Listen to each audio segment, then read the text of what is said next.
प्रिय विद्यार्थियों, हिंदी साहित्य BA तृतीय वर्ष की कक्षा में आपका पुनश्च स्वागत है।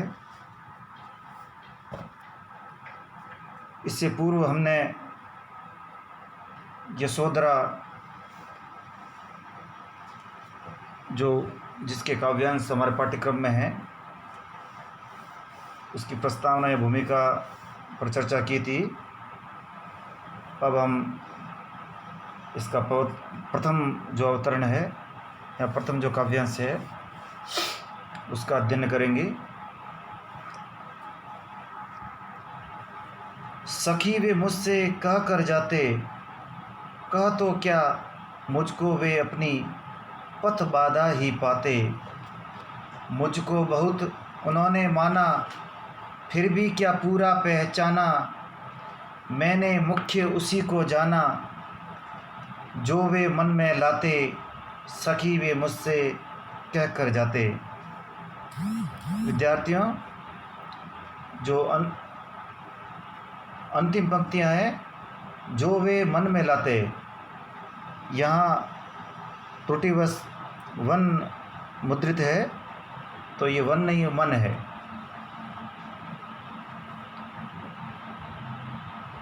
सखी वे मुझसे कह के जाते। जो प्रस्तुत जो अवतरण है मैथिली शरण गुप्त द्वारा रचित जो यशोधरा काव्य है, काव्य से लिया गया है। अपने पति सिद्धार्थ गौतम द्वारा चुपचाप सिद्धि की प्राप्ति के लिए, ज्ञान की प्राप्ति के लिए या निष्क्रमण के लिए वे निकल जाते हैं, और इस व्यवहार के कारण यशोधरा को अतिशय वेदना की अनुभूति होती है।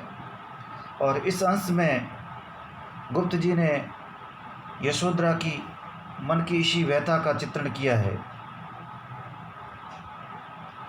एक महत्वपूर्ण बात जो यशोधरा के माध्यम से कवि पाठकों तक लाना चाहते हैं, वह यह है कि नारी को सदैव मुक्ति के मार्ग में बाधा माना गया है।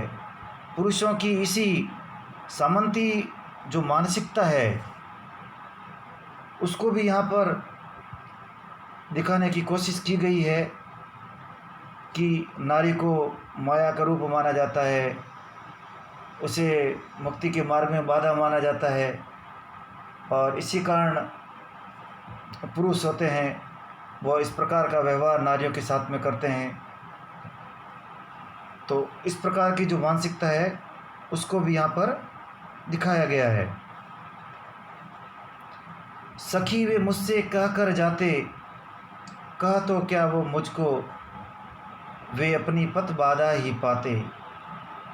यशोधरा अपने मन के उद्गार को व्यक्त करती हुई अपनी सखी को संबोधित करते हुए कहती है, हे सखी, मेरे स्वामी, मेरे पति सिद्धि की प्राप्ति के लिए, ज्ञान के प्राप्ति के लिए, मुक्ति का रहस्य क्या है, इसको पाने के लिए, इस संसार को दुखों से मुक्त करने के लिए वे निष्क्रमण के लिए चले गए हैं। ये मेरे लिए बड़े ही गौरव का विषय है, मेरे लिए अति गौरव की बात है। परंतु साथ ही वे मुझसे बिना पूछे गए, मुझको बता कर नहीं गए, या रात्रि में चुपचाप ही घर से निकल गए। ये बात मेरे मन को कहीं न कहीं पीड़ित कर रही है। मन के अंदर इस बात की टीस है कि मेरे पति ने मेरे को इस कार्य के लिए योग्य नहीं समझा कि वे मुझे बता के जाते। ये जो पीड़ा है मेरे मन को अंदर ही अंदर साल रही है, मुझको दुख दे रही है। हे सखी, यदि वे मुझसे कह के जाते, तो क्या मुझको वे अपनी पथ बाधा ही पाते। आगे प्रश्न चिन्ह है। यशोधरा प्रश्न कर रही है कि मेरे प्रियतम, मेरे स्वामी मुझसे बिना पूछे ही रात्रि को चुपचाप निष्क्रमण के लिए निकल गए। इसका अर्थ यह है कि वे मुझको अपनी सिद्धि के मार्ग में बाधा पा रहे थे, और यही कारण है कि वे रात्रि को चुपचाप चले गए, अन्यथा वे मुझसे कह के जाते।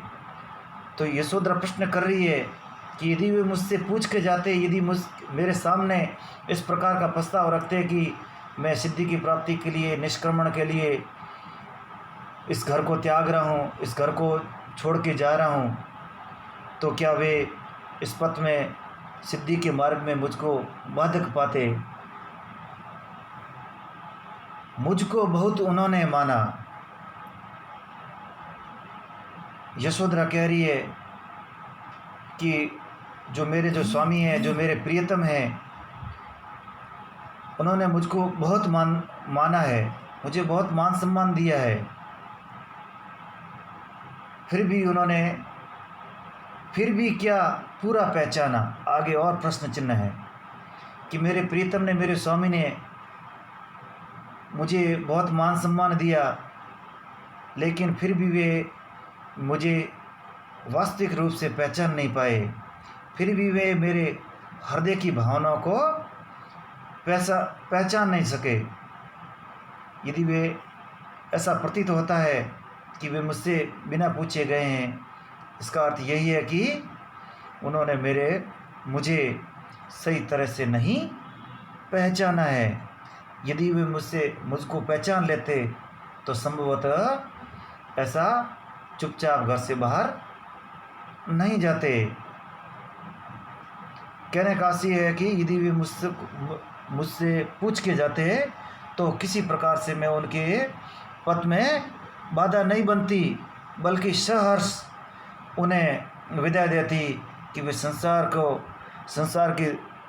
के दुखों को दूर करने के लिए, संसार की जो बाधाएं हैं उनको दूर करने के लिए, उनसे त्राण पाने के लिए, वे यदि सिद्धि प्राप्त करने के लिए जा रहे हैं, ज्ञान प्राप्त करने के लिए जा रहे हैं, तो मैं निश्चित रूप से उनके पथ में बाधा नहीं बनती।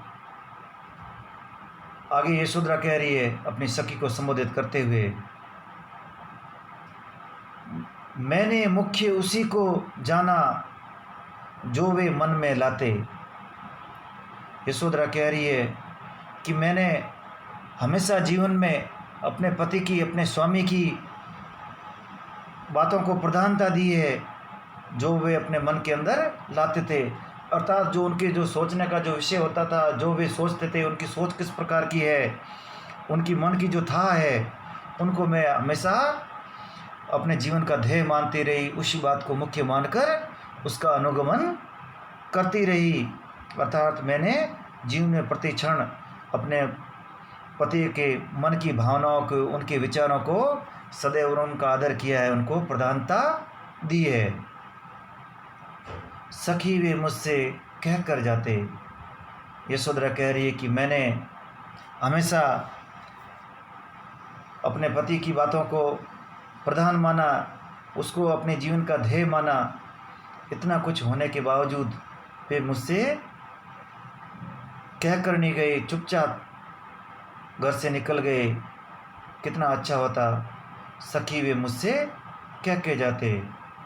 इस प्रकार यशोधरा अपने मन की व्यथा को प्रकट करते हुए कह रही है कि हे सखी, यदि वे मुझसे कह के जाते तो मैं किसी प्रकार से उनके पथ में बाधा नहीं बनती। यदि उनके मन में मैंने सदैव उनके विचारों के, उनकी मन की जो बातें हैं, उनको हमेशा प्रधानता दी है, यदि वे मुझसे कह के जाते कि इस प्रकार का मेरे मन में कोई विचार है, मैं निष्क्रमण के लिए जा रहा हूँ, मैं संसार की मुक्ति का रहस्य ढूंढने के लिए जा रहा हूँ, तो मैं एक आदर्श पत्नी की तरह, एक संस्कारित आर्य की पत्नी की तरह उनकी इच्छा का कभी भी विरोध नहीं करती, बल्कि सहर्ष उनको इस बात के लिए बधाई देती, उनको विदाई देती। लेकिन वे मुझसे बिना पूछे गए चुपचाप ही चले गए। यह मेरे लिए अच्छी बात नहीं है। तो इस प्रकार यहाँ पर जो यशोधरा का जो पति परायण और एक आदर्श चरित्र है, उसका उद्घाटन कविवर मैथिलीशरण गुप्त ने किया है। और साथ ही उनकी मन की जो व्यथा है कि किस प्रकार पति के चुपचाप घर से निकल जाने से वह दुखी है, उसको यहाँ पर प्रकट किया गया है। मन के उद्गार, मन की व्यथा, मन की जो वेदनानुभूति है, उसको यहाँ पर प्रकट किया है।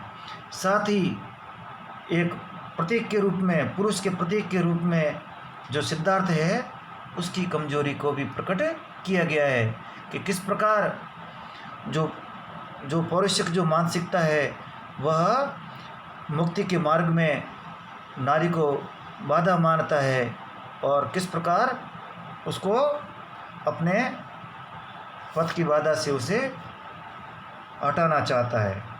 धन्यवाद।